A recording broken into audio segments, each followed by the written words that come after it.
This is Smarter San Diego TV.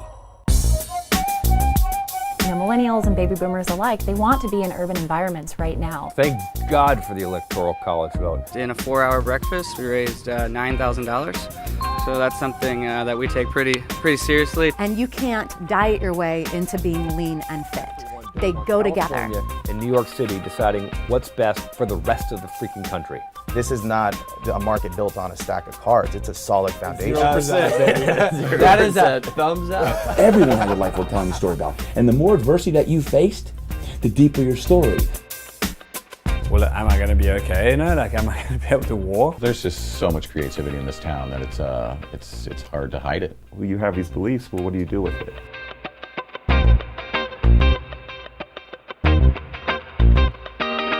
Our next guest wants you to know why you should never sell your San Diego real estate. Please welcome from Century 21 Award, Steve Ploetz. And we're live on the real estate debate. Steve Ploetz is here. Hey, thanks for coming in, man, today to argue with me.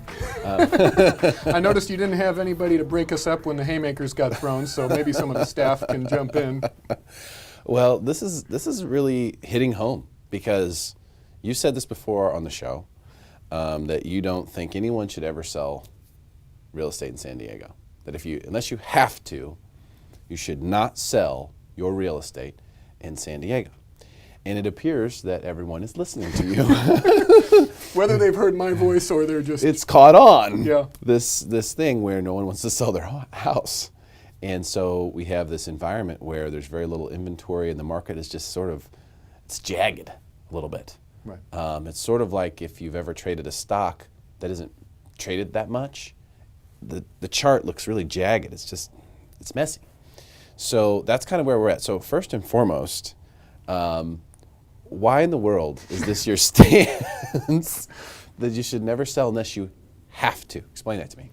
Well, I'm going to start with trying to summarize your stance, which is your stance in a nutshell is buy low, sell high. Yes. Is that comfortable? Yeah. Okay. Or buy high, sell higher. That yes, also works. That also works. But take profits. Get out of the market when you've got a profit. When it's appropriate to get out of the market. Yeah, I think so. Okay. So let's look back, because it's easier to look backwards than it is to look forwards. And if we look backwards, let's just say hypothetically that we're starting in 2000. And there's a home buyer. We'll call him Mr. Savvy. Mr. Savvy buys a house in 2000. What's a fair price? $300,000 for a house in San Diego? Sure. Okay. So what would that house be worth at the top? Who knows? 500? Okay. Okay. At the very bottom, 2009, 200? Okay. And then today we're probably back up to 500. Are you comfortable with these numbers? So far, so good. Because I'm setting up, you can see the set, I'm setting you up here.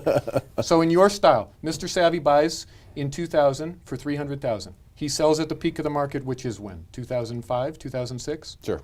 Okay. He sells it for $500,000. He makes $200,000. Now, of course, he's paid his principal down. He's got to pay commissions. But for simplicity, we're going to say he makes $200,000. Okay. Then he gets out of the market, and he waits because he's going to wait for this to soften, and because he listened to Ask Mr. Credit, who said, "Get out of the market. Mm-hmm. You got to get out." So he listened. He got out of the market. He waited. Of course, he rents. We'll just use round numbers, $2,000 a month. So we'll call that $25,000 a year. He's got his $200,000. He rents from 2006, 7, 8, and buys again in 2009. Probably 10. 10. Probably okay. buys in 10. So he buys in 10. So he's rented at $25,000 a year. So there's $100,000. Now he made $200,000 on his purchase. Mm-hmm. So now he's got $100,000 and he's buying back in, and he buys the same house. Same exact house comes back on the market. It was a short sale. Now it's worth $200,000. So he buys that same house. He puts $100,000 down, and then from there, coach me through it. He's in today's market. Are you advising sell today or wait a year? What do you think? I think it's a good time to sell for a lot of people. Okay, and I agree that we're making vast statements about San Diego, which has a lot of local markets, and each person's situation is a little bit different. But so he buys with the $100,000 that he has left in equity. He buys a $200,000 house. Today it's worth $500,000. He sells it, and in real estate alone, things are going really well. He's made $400,000. Yeah. And of course, he's working a real job, and that's after paying rent. That sounds fantastic in theory. Mm-hmm. Here's my opinion what happens in practice. What happens in practice is Mr. Savvy buys in 2000. The market is going up. He's been listening to Derek Evans, and Derek Evans is saying, get out of the market. And he has heard, better to sell too early than too late. So it's 2003. His $300,000 house is worth $400,000. He says, I got $100,000 right here. I can take $100,000 off the table. Hell yeah, I'm going to take $100,000 off the table. So he sells. But it's 2003. So now he's going to wait until the market softens. 2004, 2005, 2006, 2007, 2008, 2009, he's renting. $2,000 a month, $25,000 a year, about. Helps my example if we round it up a little bit. I'll give you that. $150,000. Okay. Now he's down $50K. Because he made 100, but he just rented for 150. You know, the only thing you're missing with this theory? Tell me what I'm missing. A big gray beard. That's the only thing that you're missing with the gray beard theory is a big gray beard. I'm with you. And I see you want to jump in, and I'm not going to let you yell. The problem with your model, in my opinion, is that it requires that you be savvy, informed, pay attention to the market. These are all obvious. Shoot, we live in the greatest country in the world and arguably the greatest city in the world.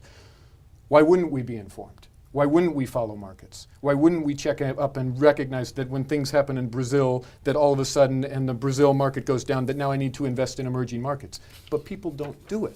Well, I need a pin because I didn't know I wasn't going to be able to come back. This is what you're doing, right? You want me to forget all my points. This is part of the plan, for sure. Is it still my floor? Can I keep going? Yes. So, you talked briefly about markets, and you talked about how they jump all over the place. And I saw a slide, which I will send to you that we can post, which is, and the stock market is different than real estate in that the stock market is more liquid, but there are some similarities in the trends. Sure. That was a study that showed somebody that invested January 1st, 1997, $10,000, and today, and where it would be today. And if and it tracked the S&P. So if they stayed in the S&P, their return would be 7.68%. So again, for making my models look good, we're going to round it up. Oh man, he keeps doing this. 8%, let's just say. Okay. So you buy in January 1st, 1997, $10,000. Today, you've made 8% on that money. If you missed the best 10 days, so that means one day, and it's the best day, one day every other year, your 8% investment goes down to, 8% return goes down to 4%. You miss 20 days. You miss one day every year. One good day, the best day. The best day. Yeah, that's not just one day. That's a good point. The best day. It seems extremely hypothetical, Steve. This is a way hypothetical.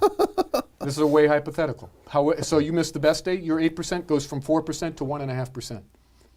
That is one day, the best day, that you're out of the market if you don't get back in. Simple, and the final stat I will say on this, and again, we're talking stock market, which is slightly different than real estate market.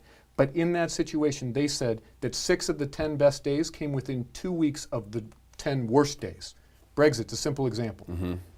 You lose 8% on your return in 2 days. Everybody goes, oh hell, get me out. I want to put all my money in cash. Then 3 weeks later, it's new highs. It's bounced back. It's gone everywhere. Yep. You can make more money in your model. You can lose more money too. And I guess my advice would be, if you watch the real estate debate, Smarter San Diego, and you listen to Derek Evans every single day, 100% of the time, do the model. Get in when he says get in, get out when he says get out. Otherwise, my model, you bought in 2000 for $300,000. It went up to $500,000. It dropped back down to $200,000. Today it's around $500,000. Again, hypothetical numbers. But the big thing is, if you were in a fixed mortgage, you're 2/3 done with your payment. You're about, rounding again to make my numbers better, you're about 20 years in. I got to figure out how to get in on this rounding thing. This little edge. It's really effective for arguments. Keeps rounding. I use this at home a lot. I just round the numbers. So, babe, let's say I've been the best husband in the world. Forever. For a long, long time. Just round it. So there's a couple things. Okay. First of all, I'm not saying that everyone should sell, and I'm definitely not saying that people should be selling and buying houses. Because in fact, my real theory is that you should sell and buy a lot less than you do. When you buy your first, a lot of times people say, oh no, get in, buy a condo, buy a starter house. Then you'll be able to upgrade to this house. Then you'll be able to upgrade to that house. By the time you're 3 transactions later, and the cost associated with those transactions has really cost you a lot of what your gain was. Right. And that built-in guaranteed risk. Because if you say, well, I'm going to buy a condo and then I'm going to upgrade to a house later, you're pretty much guaranteeing yourself, let's say, if it's a $300,000 condo, $25,000 or $30,000 in cost. So just take that right off the top of wherever you are. So my actual advice to people buying real estate is to buy your forever house first. Or really try. Really try. If you have to wait an extra few years to save up the down payment to get the house that you think would be the one you could live in forever and retire in, that would be smarter. Because coinciding with what you're saying, you don't ever have to sell. You can hold it for the long haul. And any real estate that you can hold for 10, 15 years, there's no one who owns real estate today or at any point in time who said, I wish I would have sold my real estate 15 years ago. Right. That's something you never hear anyone say. Because in the long haul, it does work out. So this is the macro aspect that you're going for is the graybeard theory, which is that just hold it, it'll get there. And the longer you can hold on to it, the more it'll be worth. And that's probably true. And I'm in agreement with your model. And to which I'm going to jump in and say, wait a minute, you're interrupting me now? You're not allowed to interrupt me. I'm allowed to round numbers. And just rounding, no interruptions. This is a stacked deck here. Whose studio is this? This is the Steve Ploetz studio. Welcome to the Real Estate Today. How do you buy your first home? How do you buy your forever home as a first-time home buyer? How do you save enough money? That's what you have to budget that. You have to figure that out. Because you can't be guaranteed that going in and buying that condo is actually going to get you to the promised land. You can't be guaranteed of that. That's not a guarantee. If you bought a condo in 2007, you're probably still trying to recover from that. Whereas if you just continue to save your money for 5 years, or maybe even 10 years, if you continue to save your money, because one of the arguable elements of your pitch is that renting is completely throwing money in the trash, and home buying isn't. That's one of the things. Right. So you're saying if you're renting, that's 100% trash money, whereas if you buy the house, it's not. But there are risks with buying the house too. There's benefits to renting for sure. Maintenance. There's other easier to move. It's more liquid. My lease expires. I can just get out. Sure. I need to move all of a sudden. Something breaks. I can make a phone call rather than. I'm just monetarily speaking. The maintenance that could be involved in a home, or the fact that the interest is tax deductible, but still you only save 30% of it. So 2/3 of that is just like rent. Right. So it's not quite apples to apples when you look at just, okay, well, the rent money is all garbage. We have to take that away from our profits. Right. I think that's a flaw in your math. But I do think, and this is where I'm at right now, I do believe strongly that a lot of people who want to sell or have wanted to sell for the past couple years but can't pull themselves to do it because every month they look at Zillow or every day they look at Zillow and it just ticked up a little higher. Yeah. So they just sit there. I think if you live in a bad neighborhood, let's call that, or you have a weird house with a funky layout, or I'm talking about certain areas of Spring Valley or Encanto or even Chula Vista or some areas where it's like, boy, tomorrow this house could be worth $100,000 less than we can get for it today, and no one would be shocked. Those people who have wanted to sell, who need to sell, need to downsize, they're empty nested, whatever it may be, I think it's a good time to do it. And I'm just saying the sell side. I'm not saying you won't get raked over the coals on the buy side. Right. Because that's the kind of market. But I am saying that it is a good time to sell. And for some people, I'll give you an example. And in this realm, you tend to be as jaded as your last real example, right? That always tends to skew you a little bit. And I've got one right now where we have someone, a couple, a great couple, and they're in a house that's too big for them. They're now officially empty nested. They could sell it and take like a $200,000 and some profit, tax free. Yeah, because it's a primary residence. Primary residence. They could go buy a condo in a place that they really, really like that has all the amenities they want: tennis courts, all this stuff. Keep their property tax if they're over 55. They can do the one-time Prop 60, Prop 90. So many advantages, Steve. They only owe like 100 to 125,000 on the loan. That's what they'll be financing because of the profits they're rolling over. And they'll have a teeny tiny payment, which they could easily pay off in the course of the next 10 years. And then they're sitting there and they only have to make HOA payments every month to live in a resort in San Diego, you know?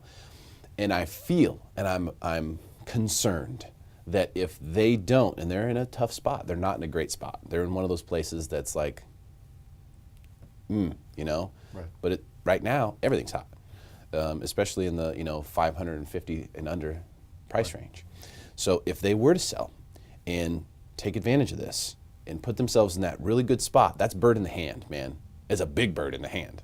Right. There might be two smaller ones in the bush that they're considering, oh, well, we could wait and it might be worth 600. That might happen, but it also might be worth 450 Right. by the time you decide to get around to do it. And oh, by the way, the roof might go out in the meantime. And if talking about the demographic where they're empty nesters, they're probably 60 plus and getting out of the workforce or beginning to think about how much longer do I want to go through this? Do I want to go through another cycle? If this is 2004, nobody knows what year this is in the cycle. Right. And certainly we each have our own opinions on where it is. But if this is 2004, am I willing to wait? Is that what you think? You think this is 2004 in the cycle? That's a great question. I think we've got another 18 months. And I don't think So you think this is 2006? The turn is not going to be nearly as drastic. Of course. But yeah, I think based on way too much demand, supply increasing, we're going to need a drastic drop in demand or a drastic catalyst that brings a lot of supply on the market. And we've talked about, yes, what would happen with some unforeseen event, some terrorist attack, something like that creates... I think I may have predicted it last night in my dreams. Oh my. So I had a Those dream of you last at night. home, take note. Good thing you're on Facebook Live because now you can get it right away. Instantaneous. Hold on, I'm ready. So take notes. No, I did. I don't remember my dreams hardly ever. And last night I had these crazy, in-depth, specific dreams about natural disasters. We're on the coast here, and the water was coming at us, and land was falling, and you know, I think it will probably be some sort of natural disaster. Wow. Straight from my dreams last night, bro. There it is. But anyway, so you know, I don't know what the catalyst will be, and that's the thing that we're missing. But we never know. Right. When it sneaks up on you, that's when it's the most impactful. That's when everybody at the same time goes, Get me out. That happened? Supply goes... Move. Yep. Steve, need to sell the house. Steve, need to sell the house. So when that happens, what will take place? Now, I don't know if you saw this, but lending guidelines are loosening. Yep. So they're loosening lending guidelines on the Fannie Mae level. Right. Increasing debt ratio requirements. History repeats itself because nobody listens. Yep. That's the thing. So I have a lot of concerns, and I think that there are people who have big profits on the table right now. Their chips are right there. All they have to do is just scoop them right here and then just kind of see what happens. Now, if there's someone who's like, you know what, we're in the perfect house for us, why sell it? Right. If you're in the perfect house, don't sell it. Why would you sell it if you're in the perfect house? That makes no sense. But if you're like, this isn't right for us, we've been waiting for the right time, what are you waiting for? Oh, well, we can't find anywhere to go. Well, you can figure that out, right? You can figure that out. Sell while you have the chance to take your money off the table. If you have to rent for a year or two while you're looking for that perfect place, I think that's okay. I think that's okay. Because while you may look like a bozo for a year or two, at the most, right, you're going to look like a genius after that. You sold at the top. You looked like a bozo. I've heard you say I looked like an idiot for 6 months, and then I was a genius after that. 10 months. Yeah. Everyone was like, why'd you sell your house, dummy? You know, because they were still buying. And then after that, when everyone was like, oh man, I got 8 houses. How many people did you know had 6, 8 houses back then? Way over leveraged, for sure. Way over leveraged. And I think that's a big piece of my, I don't want to say my model. Yeah, I'm Steve. The Ploetz model. This is Ploetz model. Well, rounding always works in your behalf. You got to work conservatively. You got to work with numbers that make sense. You got to get in fixed mortgages. You got to make sure that if things change, my job situation changes, that I am in a comfortable fixed situation. Because otherwise, it makes no sense. Because otherwise, I'm in some interest only. It doesn't matter, market goes up and down, then I've got to time the market. Yeah. And that's where damage happens. So, if I'm in something conservative, and I know that rents with vacancies can cover my rental, or that I know that where the payment is going to be, or it gives you options. I mean, you talked about a previous time that we had met that you had never looked back on a stock and felt like that you had sold and seen that it had gone down drastically. And I'm sure that I wish I'd never sold a stock I ever bought. Yes, right. I'd be worth so much money. But of course, you used those proceeds to buy other stocks. Sure. But that's a similar argument that I'm making. And I totally get the gray beard argument, man. You just need the gray beard. That's all. You come in here with a bow tie and a gray beard. It doesn't come that Not easy. yet, Steve, but eventually these things, they'll take place. Get into my teens. When you grow up. When I grow up. But that, you're right, and I get that, and I do agree with that. It would be great if you could, when you buy a house, buy the house that you plan to keep forever. Unfortunately, that doesn't always happen. So because of that, people have to get involved in transactions. When it's a seller's market, that's a good time to sell.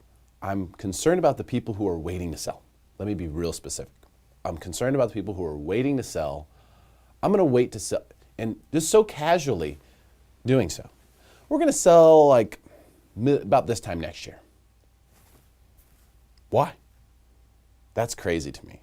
That's crazy to me because I'm jaded, because I did talk radio for 10 years and listened to everyone's problems. Right. And what happens is if you say, well, I'm gonna sell this out here at that time, who knows what the market's going to be like during that window? I agree. I mean, if I put that kind of pressure on you. I agree with you there. If you're going to sell no matter what, and you can look at today's market, or you can have some conjecture about what's going to happen in next market, whether it's a year or 2 years, or, I mean, I say, I think we've got 18 months. That's a guess. We'll call it a slightly educated guess based on some experience. I think it's a very educated guess. I do, because you've clearly, been selling real estate for a while. We're getting the straight scoop from you. I mean, Steve is an agent. He's telling us not to sell real estate, right? So I think we can see there's no conflict in your advice here. But it's true that people do need to sell real estate. Right. They do. For a lot of reasons. Not everyone can keep this house and buy the next one. Right. Which is what you recommend. Don't sell this one, just buy the next one. Right. Keep it all. And that's great if you can afford to. A lot of people can't. Right. But I do think that people who are waiting for a better time to sell, or who are just assuming that the market will be good next year. Oh yeah, we're going to sell this time next year. We have no concerns.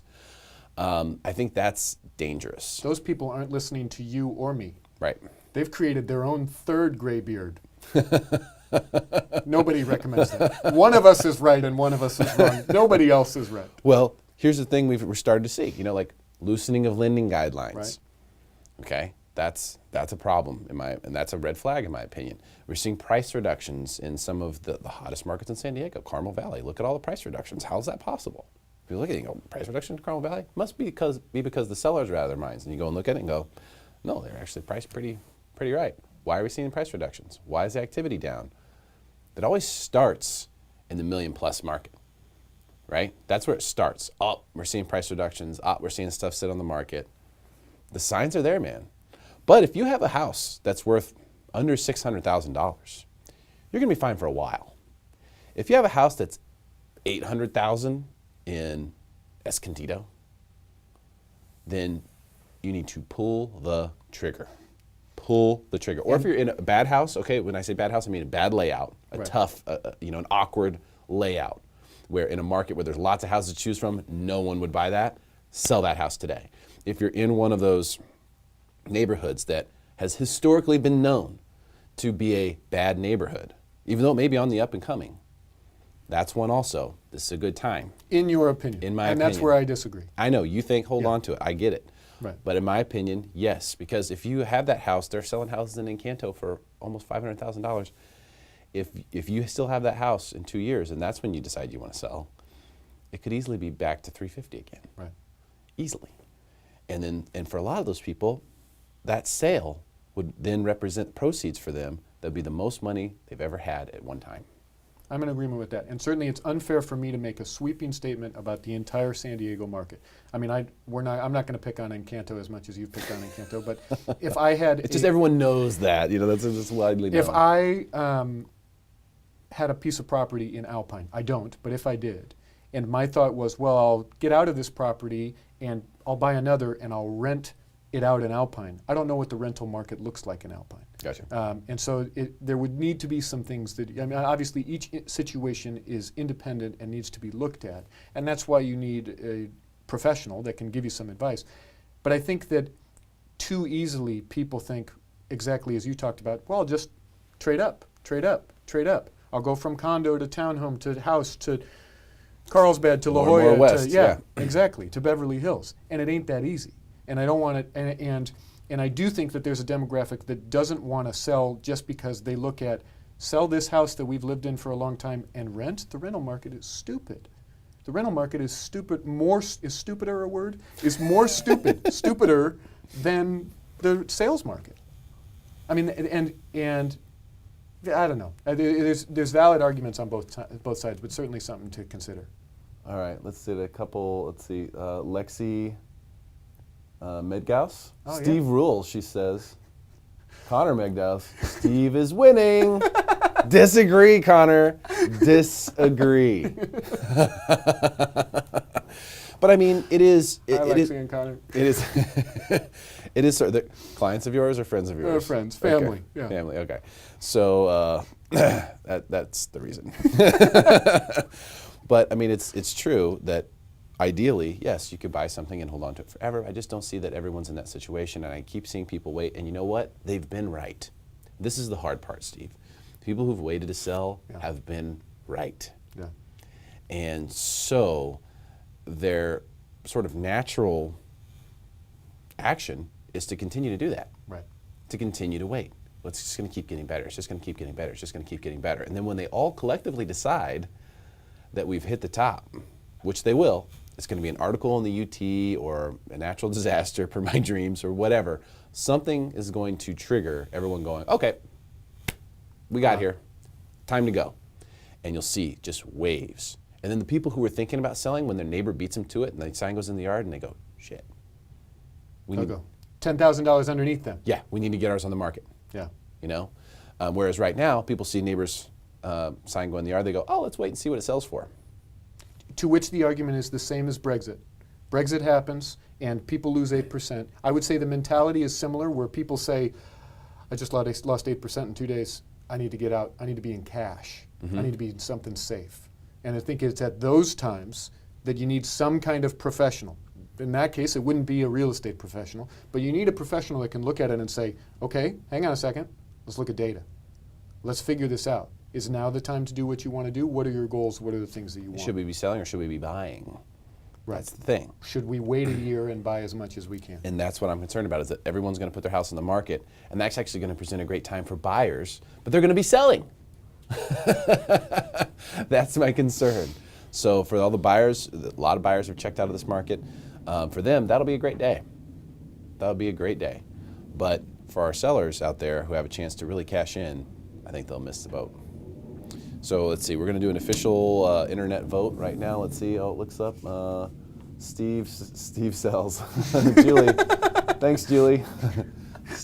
Steve does sell. He did a good job. Thanks for coming in, man. Really appreciate it. Thank you. Awesome. Great stuff. All right, appreciate the comments. Share this post if you thought it was informative. And of course, like this page, The Real Estate Debate. We'll see you next time.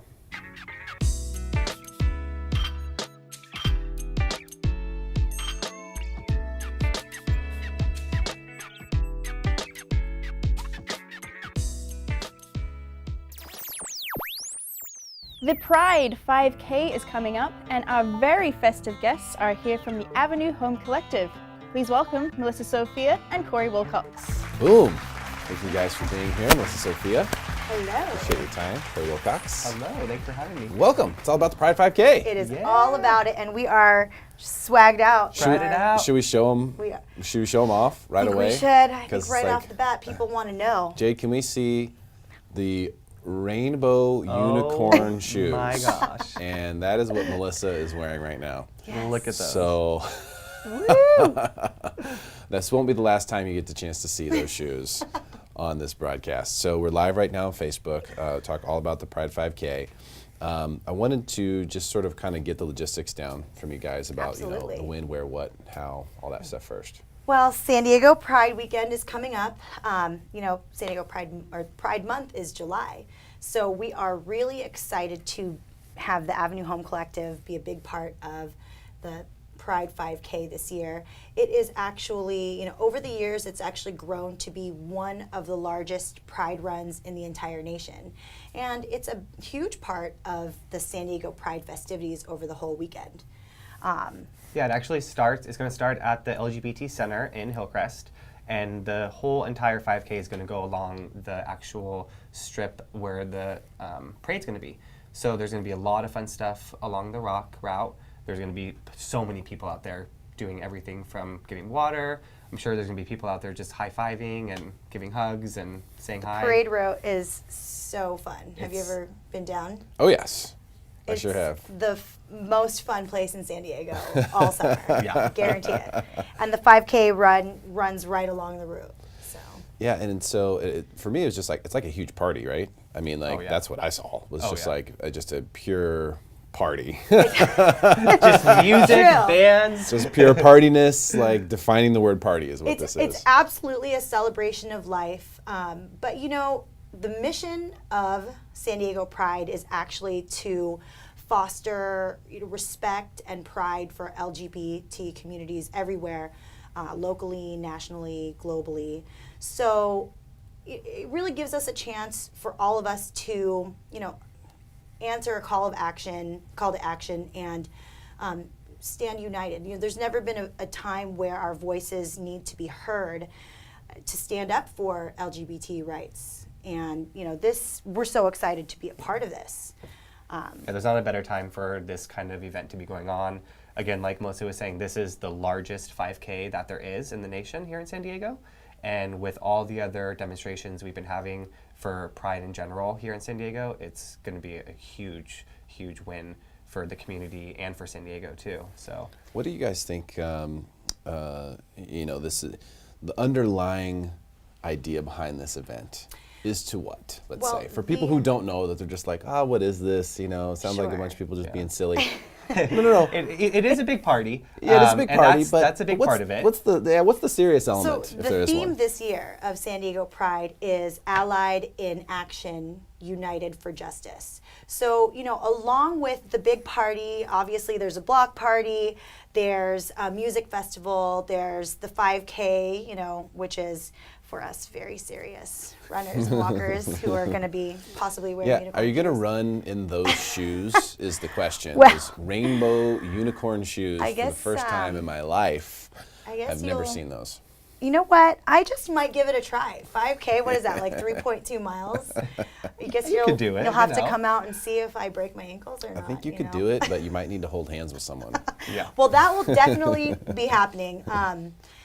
This is, along with all of the fun party stuff, there are a lot of really amazing speakers, and this is just a great opportunity for people to share their experiences and band together and really stand united to share, some of the successes and the struggles that we've been facing over the last year. And this has been a very tumultuous year for LGBT rights. And one of the big things that I really like about this event too is during the actual festival, a lot of businesses come out and show their support, and you really see what businesses in San Diego are supporting the community.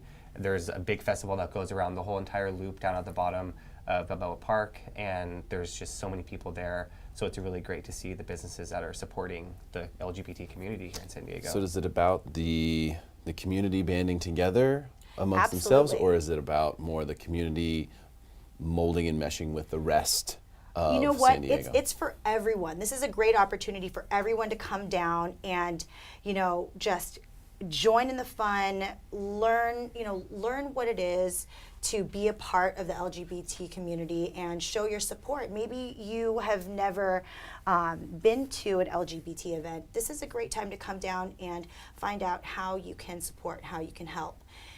This in particular, the part that we are helping support is the Pride 5K, which that is actually held by the front runners and walkers of San Diego. So what they do is they fundraise for a really great cause. They help the San Diego Center for Youth Housing and their project, and they also, fundraise for Pride community grants. And that's why we're really happy to be a part of that particular part of the San Diego Pride festivities. Yeah. Now these shirts here, they have the Avenue. Yes. We on have them. one for you, Derek. What? We do. Because, we'd like to invite you to come out and walk. Let's see or what run size with it us. is. This is how you know what people think about you here. Let's see. We bought you some clothes. Let's see. Okay. Triple XL. Got it. No, here it is. So this is the back of the shirt. It is. Which kind of shows everything. Yes. I don't know if that fits in my ISO there, Jade. But yeah, So, there you go. The 5K. Avenue Home Collective, as here's a the real front. estate brokerage, we are, we're really a collective of like-minded and, forward-thinking agents, and we love to get together to do, fun events. It's really important to our agency for us to put our clients and our community first. So. And this means a lot to me. This is going to be my 15th year attending the San Diego Pride Festival, and the Pride Festival isn't only the big thing for this event, it's also the awareness and also like the housing community. That was a big thing that helped me when I was a kid. I had a lot of friends that had come out when they were 15, 16, and unfortunately parents said, I don't want anything to do with you. And that housing opportunity that they have is just huge. And not only that, but they have a great support center group system that they do. So there's just so much within the Pride community that a lot of people don't realize that's there. And for those parents that don't agree with their kids, there's so many things for them too. There's PFLAG, there's so many different groups and organizations for them as well. So this is an event for everybody. If you're part of the community, if you're somebody that supports the community, or if you're just trying to get interested and you have, some interest in what is this community about, maybe you have a family member that is a part of it and you just have some questions, come down, experience it. It's fun, of course, it's a big party. But again, too, it's just to bring awareness to what the LGBT community not only goes through, but what support they have for them and for everybody else. It's a good point you bring up because, and that was one of the questions I wanted to get to, is, how does that play into the whole Pride Month, Pride Week, the 5K, everything that you guys have going on for the people out there who haven't come out? Because that's one thing about this community is that it's sort of like it's up to you to determine. It's not like you're in a geography or in a demographic. It's something that you have to sort of make known on your own. You have to tell people at some point that this is what's going on. Because we'll always assume the opposite, right? So that's a tough situation to be in. Is that part of what this is about as well? Assumptions. Yeah. I know, but that's the way it is, right? They assume, and so you have to tell them, no, your assumption's wrong. This is actually how I am. Exactly. So is that part of what this is about too? Is to encourage people who are living in that sort of untruth to come out? Yeah, definitely. Not only for them to come out, but for them to feel comfortable too. A lot of these people that are 30, 40, and they're a part of this community and they know it, but they're too scared. This is a great place for them to come and to just experience what it's like to be an out individual in the LGBT community in this day and age. I have an uncle that's 93 years old, and he's been out in the LGBT community since he was 30. And could you just imagine what that was like, back in the 70s? Him and his partner have been together for 60 years, and they still sleep in separate bedrooms. And so this is a time where we don't do that anymore. We're proud of who we are. We want to showcase what we do. And even though we're part of the LGBT community, we're still professionals. We're still great brokers, great agents. And if you do come to the festival, you will see all the businesses that come out to support the community. And even though you're going to see them at the event, you could go back to their place of business and see them and talk to them. And a lot of people are going to be there to support you if you're an individual that is intimidated by coming out and being an out LGBT. So let's define something here. I probably should have done this sooner for people who don't know. What does LGBT stand for? And I've heard there's another letter that's supposed to be on there as well, right? Or I've seen that at least. Q. I've seen Q on there too. So can you explain to us what those are? Yeah, so LGBT is lesbian, bisexual, LG. Hold on, I might need to write this down so I can see it in front of me. So lesbian, bisexual, queer, gay, LGBT, transsexual. transgender.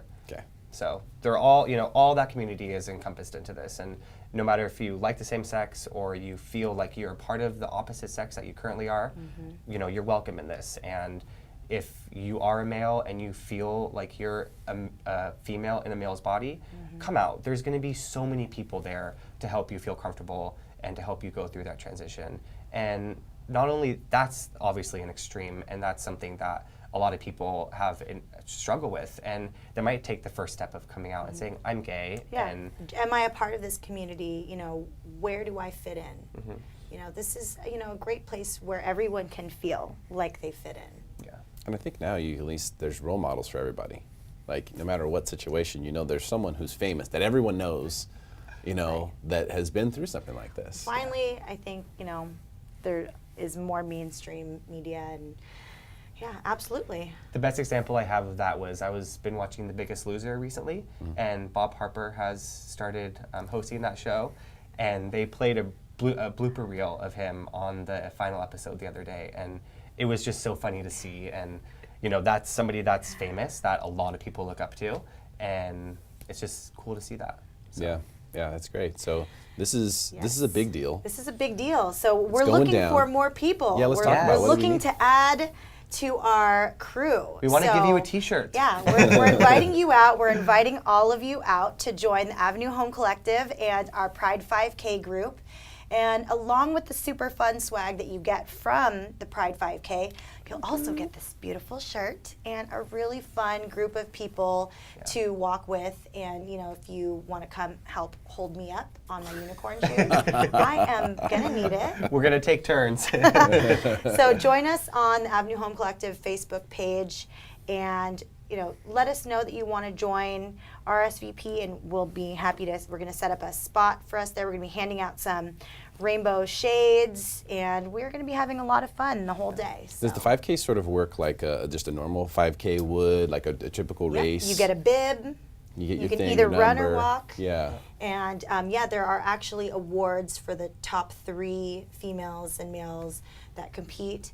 So, I don't think I'm going to be in that. Are you in the running? Top 3. We might have to make a special award for you just for the shoes. Maybe I'll get award? one. There's Is there got a unicorn award? Completing the race in the unicorn shoes. I'm going to fight for that. I think that it definitely should be, if it's not. There should be a shoe award, but specifically there should be a unicorn shoe award. Specifically. And you would absolutely win that. Yes. Yeah, no question about it. Hands Okay, down. so we're looking for some people to come out and support, people to join the team. If you join the team, you get the Avenue shirt. Yes. Yep. And you'll be, supporting a great cause. What other ways can people support? Yeah.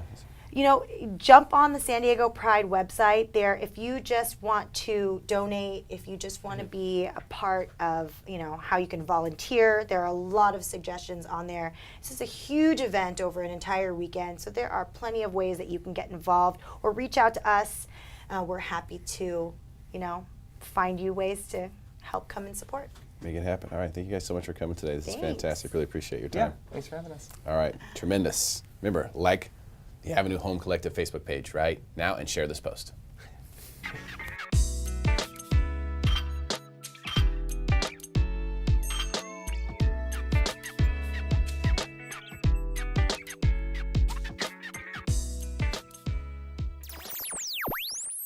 Our next guest is one of America's top 30 under 30, and he's here with some steps for success. Please welcome Anthony Manzon. All right, we're live with Anthony Manzon. What's up, my friend? Derek, thank you for having me again. Jacket is fresh. Thank you. It's my favorite one. Out freshen me every time, brother. Check out those polka dots in the middle. Can you guys see that? That's the best part about it, right? Nice. So first of all, congrats on top 30 under 30. Thank you. Huge deal. Because, just to even have the opportunity to be nominated for something like that is a big, big deal. And then to get it is awesome.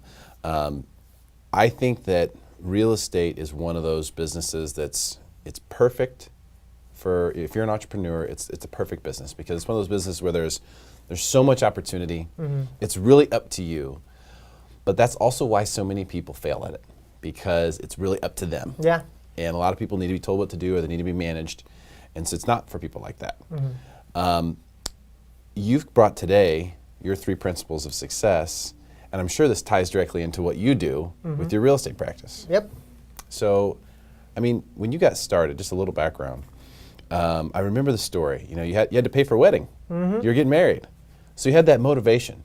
You think that was the right way to start in the business? Yeah, I mean, and anything you start with in the business, for me personally, the wedding was the big why. So, you know, we took all of our wedding savings and we put it towards our business, basically. And if we didn't succeed in our business, we wouldn't have a wedding.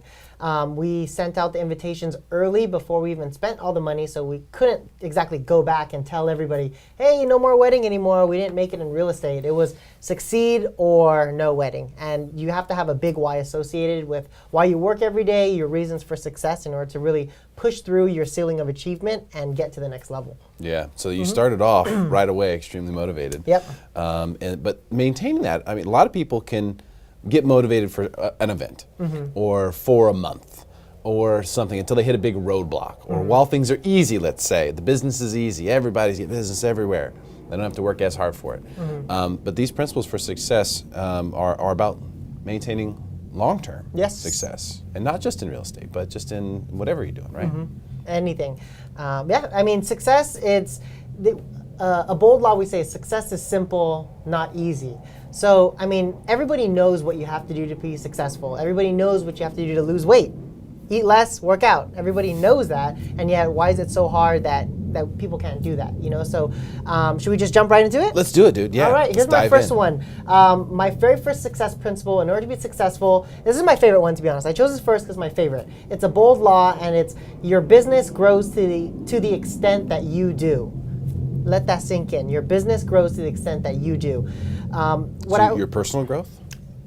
Your business growth, personal growth, whatever kind of growth you need to go through in order to become successful. So the way I like to explain it is, let's say, for instance, your goal, if you're a salesperson, your goal is to sell 20 houses in 1 year. Or let's say you want to make $100,000. You can't make $100,000 with the mindset of somebody that makes $50,000. You can't make $100,000 with the habits of someone who makes $50,000. Does that make sense? Okay. So what I say is, when you break it down, you have to have the mindset, the skills, and the habit of someone who has the goal that you want to achieve in order to have those results. So if you want to make $100,000, you have to have the mindset of someone who makes $100,000. You have to have the skills of someone who makes $100,000, and you have to have the habits of someone who makes $100,000 in order to go make that happen. You don't just accidentally trip over something and then hit your goal. Otherwise, it's not really a real goal. You have to encompass the embodiment of what that goal is to you and someone who's doing that in order to achieve those results. I like that because it's a more dynamic answer than you typically get when someone says, you know, is backing out the math. Well, I need to make, if I make 200 calls a day, I make 200,000. So if I make 300 calls a day, I'll make 300,000. But there's only so much time. So what you're saying is there might be a paradigm shift in the way that you need to think about the way you're going about things. Yeah, it's like those three different things. It's like one of them, like I said, is skills. So you can make 300 calls a day, and yet if your skills are at the level of someone who's a beginner, but you're making all these calls, yes, it's going to help you, and yet you won't get to your goal until you can really get to the level of someone who's making that kind of money or whatever kind of goal you're trying to hit, whether it's sales or transactions. Do you think that is about picking a mentor or something? Like how do you change your mindset if you don't know anything else other than what you already do? Yeah, that's a great question. So it's all about how you grow. So it's going to classes, going to trainings, going to masterminds. You know, pick someone that you look up to. So for me, I look up to, you know, Tom Ferry. He's a great one in real estate. Diana Kokoska, she's one of my favorites. Pick someone who you look up to, who you love the success that they have, and become that person. Like, find out about their habits. What do they do every day? Most likely they're reading a lot. Most likely they wake up early. You know, I don't really know any successful people that sleep in all the way till 12 o'clock in the afternoon, go out and party with their friends, and then wake up every day saying, I'm going to make this kind of money. You know, you have to encompass those habits, the skills, and the mindset of that person in order to hit that goal. Interesting. And then when you want to get to the next level, you got to find out someone who's on that level and then raise your game to get to that level. Just saying, mostly what I'm hearing is that it's about knowledge acquisition. It's about learning, being willing to learn, being open-minded, looking at what other people are doing, and just trying to absorb as much information as possible. Yeah, and I would say, honestly, one of the most important things is learning and the habits. Habits are huge. You know, habits, you know, whether it's having the discipline to sleep early because you know you have a big day the next day and you want to perform at your best. Having the habits to wake up 5 o'clock every morning so you can set yourself up for success by having breakfast, exercising. It's the habits and the discipline is really what builds character and will break through your ceiling of achievement. Because any one person could be talented, but everybody has a ceiling that they can't get through on their own. It's either you have to leverage it out and have somebody help you, or you have to change your mindset and develop better habits and disciplines that will get you to the next level. You're 100% correct. I think everybody in sports knows that, that one person on the team who has all the talent in the world, they just kind of don't need to work as hard as everyone else, and therefore they don't. And eventually they'll slip off. Because you have to, regardless of what your talent is, at the end of the day, that it becomes a game of execution at some point. Maybe not when you were 10 years old, you were the biggest kid and you could play football and you could knock everyone around. But by the time you get to college, that doesn't matter anymore because everyone's as big as you. So it's more about, like you're saying, the habits, the things that you're doing, the rituals. How are you training yourself? How are you training your body? Whatever it is that you're trying to achieve. But those are the things you can instill early. And that really pay dividends over the long run. Yeah, you can instill them early, or you can make the decision right now that I'm going to make a change. My goal next year is to, let's say, double your income for next year. So what kind of habits do you have to create in order to double your income? When I talk to other agents and they say, you know what, I've been stuck at 10 transactions a year, my income is stuck at this for the past 5 years, they say, what's wrong with me? It's like, there's nothing wrong with you. You just have the habits and the mindset of someone at that level. In order to get to the next level, you need new habits and you need a new mindset to get there. That's awesome. That's great. It's so cool when you just break it down to simplicity because it's just so logical. It makes so much sense, right? It does. It makes so much sense. And for some people, they may not want necessarily to double their income. Maybe they want to make the same income and spend half as much time working because they have 3 kids and they want to coach t-ball or in soccer or whatever. Everyone's goals might be different. Yeah. So you have to start there and then figure out, okay, well, what habits do I need? What mindset do I need to achieve this specific thing? Yes, and then go learn that is what you're saying. Yep. Tip number 1. Awesome stuff. All right, let's dive into number 2. Number two is, this is a pretty common one we hear a lot, is surround yourself with high-level thinkers or people who are also hungry for success. So that kind of ties into number 1 when you think about it, because when you surround yourself with people who are high thinkers, who are hungry, what does that really do for you? That you pick up their habits, you pick up their mindset. You surround yourself with people like that, so you start to become like that. And when you surround yourself with people who are high thinkers and high achievers, you naturally start to bring yourself up as well. And also, it could be the reverse. If you hang out with people who don't have strong discipline or don't have big goals, it's going to bring you down because you're going to encompass their habits and their mindset and their discipline. So it's very easy. Let's say you're a big producer and you start hanging around with people who are a lot lower producers. You start taking in their mindset, their habits. You start to become more like them, and there's nothing wrong with that. It's just if you want, this is all tips to get you to the next level. You know what I mean? Yeah. So if you want to get to the next level, surround yourself with those people who are thinking differently, acting differently, and have different discipline so that you can ultimately break through your ceiling of achievement. Yeah, you'll sort of naturally gravitate towards those things, the people that you're hanging out with. And it doesn't necessarily have to be, we're not saying like ditch your friends. You know what I mean? That's not what it means. It's more like, hey, who are you talking to? Who are you spending time with? It could be during the work day. Talk to some people who are successful at what you do as often as you can. True. Right? Yeah. Like talk to those people. Because what you can learn is you can learn how not to spend a whole year figuring out that doesn't work. Yeah, seriously. You can save yourself that whole year when you talk to someone who's like, oh yeah, I did that, we tested this and this, here's the thing you should be doing. Exactly. And you just go, bam, wow, all I had to do is sit down, ask for coffee with this guy, and now I got all this information. So that it goes back to knowledge acquisition and studying up, but this is more relational now. Because it does happen. If I sit here and I have a meeting, if I have 3 meetings a day with people who are all, let's say, network television superstars. Yeah. How long do you think it takes before I become a network television superstar? You know what I mean? Half the amount of time it would have taken if you tried to do it on your own. Correct. Seriously, that's it. Or even quicker, maybe. So that right there is big, because I think one of the things that most people are hesitant about is even reaching out and asking. Like, for example, if you had an agent, a brand new agent or something who's seeing this, and they're like, man, I want to be like Anthony Minzon, they're afraid to reach out to you and say, hey, Anthony, would you have a coffee with me and give me a tip or help me, in some way? They're afraid to ask. And that's something I think if we could encourage people today to ask. You'd be shocked. You'd be shocked at how many people, people who are television personalities, radio personalities, producers, huge name CEOs that we've been able to get in touch with, have sit-downs with. I don't want to call them out, but the CEO of WD-40, respond to a LinkedIn email. Wow, amazing. It's crazy. But because so many people think they're too busy, they won't respond, you can be the one person who doesn't think that way, who doesn't have that sort of restriction in your thought process. You think, you know what? I will reach out. Yeah, and you have to be okay with no. Like, you have to be okay with rejection. I don't know anyone who's successful that didn't face rejection and push through it. In real estate, they always say, the more no's you get, the closer to yes you get. And sometimes it takes 20 no's to get to one yes, and there's nothing wrong with that, because that one yes could change your life, could change your mindset, could change everything. And all you need sometimes is just one yes. So, another thing, going back to your friends and family, it's like every time you say yes to something, you're saying no to something else.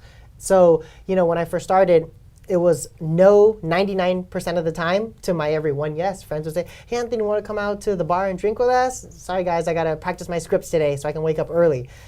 Hey, do you want to come with us on the Saturday? We're going to the beach. Sorry, guys, I can't go. I'm going to be doing an open house. So in order to be successful, you're going to have to say no a lot, and you're going to have to say yes very few times. But eventually you start to notice that you get to start saying yes to more things. The more leverage you create, the more successful you become. Yeah, there is definitely a period where you have to be willing to hunker down and really hone your craft. Yeah. And to mention, to backtrack just a little bit, you said that everyone faces some adversity, everyone who's successful. I would say, even more so, everyone who's been really successful has faced major adversity. Major adversity. I don't know anyone who just shot straight up like a rocket. Yeah. No, with never seen it. Well, they might have, and yet there was a lot of rejection, and they just pushed through it. They kind of just juggernauted through the rejection. But that's adversity, right? Yeah, and that's a good thing. You have to, and it builds character. One of my favorite quotes is, "Don't compare your insides to other people's outsides." What you see on the outside you don't know what's going on the inside. You don't know how many hours it took to get where they're at. You're just seeing the finished product or what it looks like right now. So don't compare what you're feeling on the inside to what other people are projecting on the outside. Very, very true. Gary Vaynerchuk is actually a guy he actually preaches that now, but he was one that they said, overnight success, that people were saying that about him. It's like, what? What? He did 1,000 or 1,100, 1,200 episodes of Wine Library TV before really anyone even knew who he was. Wow. But he was every single day, for years, doing this show. It's like, that's the grind that people don't see. They just see you at the end when you're running a big deal and you do all that stuff, and like, oh, okay, I want to be like that. They didn't see all the grunt work. They didn't see all the work in the trenches. And they just think he's a natural. Like, oh, he's a natural. Got lucky. Yeah, his dad has money or whatever, But they don't see all the investment in himself. I'm sure he got rejected thousands of times. Everyone successful gets rejected so many times, and that's just part of the journey. Yeah, because that's okay. The idea that it's going to be so nice, neat, little gift wrapped present. Here's success. On Christmas morning, it doesn't work like that. No, not at all. Never. You have to go get it. All right, number 3. Number 3, your schedule should reflect your goals. So, in order to become successful, you want to have a good schedule in place, and it goes back to discipline. I'm realizing now, saying this, they all go back to the first one. Your business or your success will grow to the extent that you do, and it starts with keeping yourself accountable and keeping your schedule to reflect your goals. So I always say, you can tell a lot about a person by looking at their calendar, just like you can tell a lot about a person based on looking at their bank statements, how much money they're spending on what. If you look at someone's bank statement, you see they're investing this amount in books, they're going to classes, they're going to this, you can see like, wow, this person's driven. Just like the same thing with your schedule on your calendar, you should schedule in what time you're waking up in the morning, when you're exercising, when you're reading, learning time, growth time. When you have a good calendar in place, your goals become a byproduct of your schedule. So if you want a big goal, in order to hit that, your schedule should reflect it. If you have a big goal and you look at someone's schedule and it's like, oh, there's nothing here, wake up at 12, movie with your friends at 4 o'clock, it's like, the schedule doesn't reflect the goal, so it's obviously not important. Your schedule should reflect what's important to you. Wow, so your schedule should be aligned with your goals. Here's an interesting idea. why not, if you're watching this right now, go look in and look at your calendar and just try to look at it. And I'm not saying judge yourself, but look at it as though there was no name attached to it. Forget that it's your schedule. And just how would you expect a consultant that you hired to come in, look at that schedule, and what do you expect that they would tell you? What would they tell you, and could they even tell what your goal is, or could they even tell that you have a goal? Right. You know, it's good to judge yourself and not judge yourself at the same time. It's because you need a place to start, and the first step is awareness. Like if you're just aware, like you're like, wow, I never thought about that. I look at my calendar and it shows nothing in here. There's nothing wrong with that. Make the decision now, go buy a calendar and start scheduling in the stuff that you're going to do to get closer to your goals. Yeah, time blocking, I'll tell you that this one really resonates with me because it's something I've been big about for a very long time. Oh yeah. So I actually rewired my whole calendar. I call it my time block. I rewired my entire time block January 1st this year. Now in the middle of the year, I'm realizing that I need to make adjustments and that next year I'll be completely reworking it again. Because you're right, things, based on what your goals are, you need to allocate time towards those things. So if you know what your goals are, then you have to extrapolate out, okay, how much time do I need to put in to reach that goal, to reach this goal, to reach this goal? And then you layer it into your time block. And now all of a sudden those activities are happening. And that goes back to number one. Now your habits, now your action is aligned with where you want to be, and where you're trying to go. I mean, I can even argue if we look at like a top businessman or a successful person, when you look at their calendar, I guarantee you all of them have very amazing calendars and time blocked like to the minute. You know, like I can't even imagine a successful person without a calendar that doesn't reflect their success. You know, look at the president of the United States, okay? And I'm not talking about this president, any president. Yeah. Their time block is broken down by like 5-minute increments. So like my calendar gets broken down to like 30-minute increments. That's about as tight as I get. Yeah. You know, maybe there'll be, a 15-minute phone call that gets scheduled somewhere in there, but for the most part, it's half-hour blocks. Yeah. Sometimes an hour if it's lunch or something or a long meeting.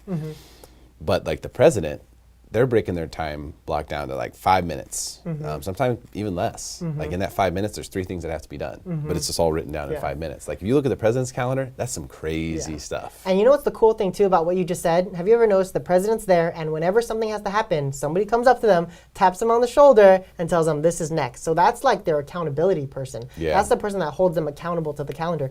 Hey, you can only talk for 5 more minutes here. Thank you. So it's like, accountability is a huge thing. I mean, I didn't have that as one of my principles, but you have to have an accountability partner to hold you accountable to those goals. And that's what the president has. Somebody telling him, hey, 20 minutes, you're having lunch with this person. It can only be 15 minutes, so be aware of that. So someone to hold them accountable to What do you think is the best way to hold yourself accountable? I mean, if you, because I mean, you can have accountability partners, but let's say, I think that can be risky because sometimes that partner may not do a good job. Now you're relying on them, to do something for you. So like, what's a good way to hold yourself accountable? I know a lot of people are like, post their goals, on social media, or they're just really out loud about it. And that's what I've always done. And starting even this TV show, for example, I just started telling people we're doing a TV show. We're doing a TV show. I'm going to do a TV show. I'm going to do I just started telling everyone. Yeah. So before you knew it, people started asking me, when are you going to do a TV show? When's the TV show start? Accountability. It's like natural built in. So like, do you have any advice for that? Or So I mean, I'm very old school, even though I'm a young millennial. Everyone thinks like, oh, this guy's gonna be super techie. To be honest, I'm more old school. I like the hard copy stuff. So transitioning to my electronic calendar was huge for not only me, but the team, because we had to all be on the same page in terms of scheduling. So now I use my electronic calendar. It's amazing. I use my iPhone, and it tells me, alarms when things are gonna happen. So it gives me a 5-minute alarm, lead generation from 9 to 12, starting in 5 minutes. And you can't look at it and just say dismiss. You literally have to do what the calendar says. It's kind of like when you're in school and lunch and the bell rings and there's 5 minutes to get to the next class. You can't argue with the bell and be like, oh, I gotta use the bathroom, I'll be there 5 minutes late. No, you just go and you just do it. So create your time block down to, 15-minute increments, 30-minute increments, whatever you can, and stick to it no matter what. After you've done it long enough, for a week, it will start happening, it'll become natural, and it'll just become second nature. Yeah. It's because you have to develop that muscle. You have to develop the habits as someone who's succeeding at a high level, and they're all doing that. Yeah, and I think calendaring is something that surprisingly, to this day and age, people are still not very good at it. I mean, you notice that if you book a lot of meetings with people, like I do, there's still a lot of people who just aren't very good at it. Even though invites go out and all this stuff, it's something that people are struggling with. Yeah. And I think a lot of times people's excuse is, well, I don't know what's going to happen in my day, so I don't want to I don't want to block in too many things because I might get phone calls from people. I mean, especially in real estate, right? Hey, the phone might ring off the hook. I might have an inspection happening here and this and this and this and this. People might be calling me. I might have leads coming in. And that's one of the things that's hard for people to wrap their head around is, well, how do I block out? How do I time block my whole day and then also still be available for all the ancillary, miscellaneous, random stuff? Yeah, so you got to schedule, so you even have to schedule for emergencies. So in my calendar, I have a schedule in case for emergencies. So from 9 to 12, I'm making my calls like no matter what. If people call in or email, I have a time that I'm scheduled that you call them back. And you just handle the problems as they come in, but you have to schedule for it. You have to make sure that the most important thing in your day is always done first, so you can knock that out. And sometimes the rest of the day is problem solving and putting out fires, but schedule that into your calendar. Gotcha. So have reply time, basically. Yeah, have reply time. And it's cool we're talking about the calendar because that breaks it down to like a very simple and like day-to-day, hour by hour. But if you have like a long-term goal, whether it's opening a restaurant or opening your own store, you know, that's like a 5-year goal, a 10-year goal. And then you break it down to its simplest form, which is your calendar and hourly. So let's say your 5-year goal is to open a restaurant. We'll break it down to, in 1 year, what has to happen in 1 year in order for you to open a restaurant in 5 years. In 1 year, I have to be a manager of somebody else's restaurant. Okay, cool. What's it going to take to be the manager of someone else's restaurant? What do you have to do each month to make that happen? Okay, so each month I'm going to read this book or mentor this person who's a manager.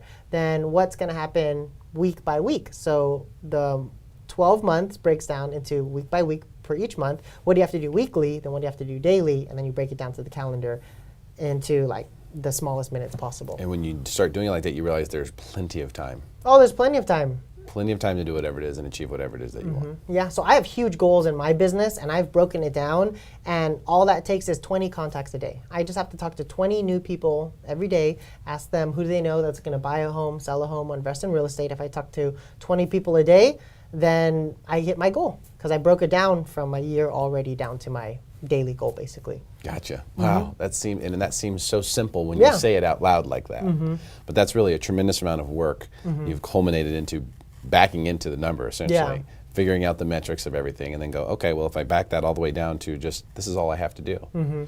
You've now made it simple on yourself, and it's also you can hold yourself accountable to that number. Yeah. Whereas if you say, oh, well, I need to be on the phone, I'm going to call for 2 hours today. That's very It's not measurable. It's loose. Yeah, it's not measurable. And then even if you wanted to break it down, 20 contacts a day, let's say I only have 2 hours a day to make my calls. That's fine. I just have to make 10 contacts 1 hour and 10 contacts another hour. And when you break it down so simple, it's like, wow. And if you break it down, that's like 3 contacts every 15 minutes. So it's like for 2 hours, dedicated in a day, I just have to talk to 3 people every 15 minutes. And I can create a big business and hit my goals for the year. So just gotta break it down. It's tremendous stuff, man. Really appreciate you sharing it and coming on today. It's Thank really, you. Really terrific stuff and a terrific jacket. Yeah. Polka dots. Anthony Manzon, top 30, under 30 in real estate. Thank you for tuning in. Share this post if you like it, if you think it'll help other people be smarter than everyone else.